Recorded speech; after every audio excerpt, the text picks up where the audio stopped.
கடவுளை எப்படி காண்பது?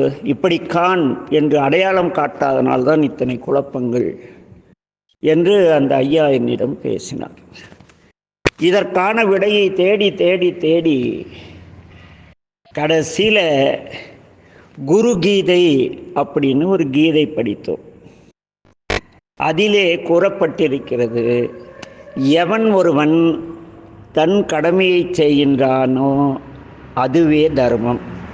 நீங்கள் வீட்டில் இருந்து கொண்டு உங்கள் மனைவி, மக்கள், குழந்தைகள், பெற்றோர்கள் மற்றும் உறவினர்கள் அனைவருக்கும் நம்மை சார்ந்த அந்த 5 கடமைகள் இருக்கிறது அல்லவா? அது விளக்க ஏற்கனவே நிறைய பேசிவிட்டோம். அந்த 5 கடமைகளை செய்கின்றானோ அதுவே தர்மம். நாம் செய்யும் தவறுகளுக்கு பிராயச்சித்தமாக தானம் செய்வது தர்மமாகாது.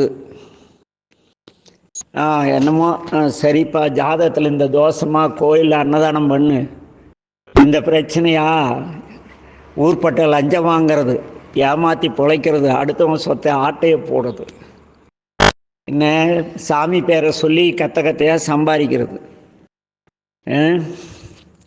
அப்புறம் பக்தர்களை ஏமாற்றி பணம் பறித்தல், என்ன எவ்வளோ நிறைய இருக்குது. அதெல்லாம் தவறுகள்.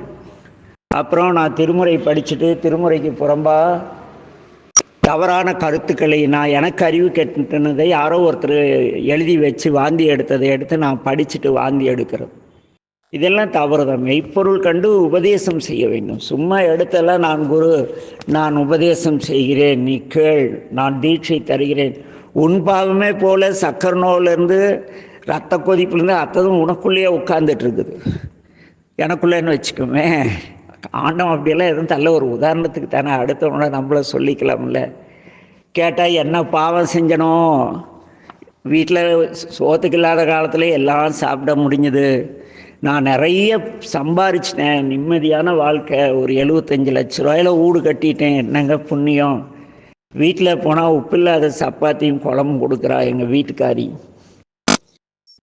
அத்தனை பாவம் செஞ்சு சட்ட உழைப்பு இல்லாமல் நிறைய பேர் இல்லை, நிறைய அரசு ஊழியர்களாகட்டும், பள்ளி ஆசிரியராகட்டும், நிறைய பேர் அவங்க கடமையை ஒழுங்காக செய்யாமலே பெரிய சம்பளம் வாங்குறாங்க. அவங்க வீட்டுக்கெல்லாம் நான் போய் பார்த்தா பெரும்பாலும் ஒரு சின்ன மெடிக்கல் ஸ்டோரே வச்சுருக்காங்க. அப்புறம் அதுக்கு போய் எங்கேயோ பிள்ளைக்கு கல்யாணம் ஆகல, பையனுக்கு கல்யாணம் போய் பரிகாரத்துக்கு தானம் பண்ணுறாங்கல்ல, அதெல்லாம் தர்மத்தில் வராது அப்படின்னு குருகீதை கூறுதுப்பா. நான் சொல்ல, எவன் ஒருவன் அறவழியிலே பொருளீட்டி தன் கடமையை செய்கிறானோ அவன் கடவுளை காணலாம்.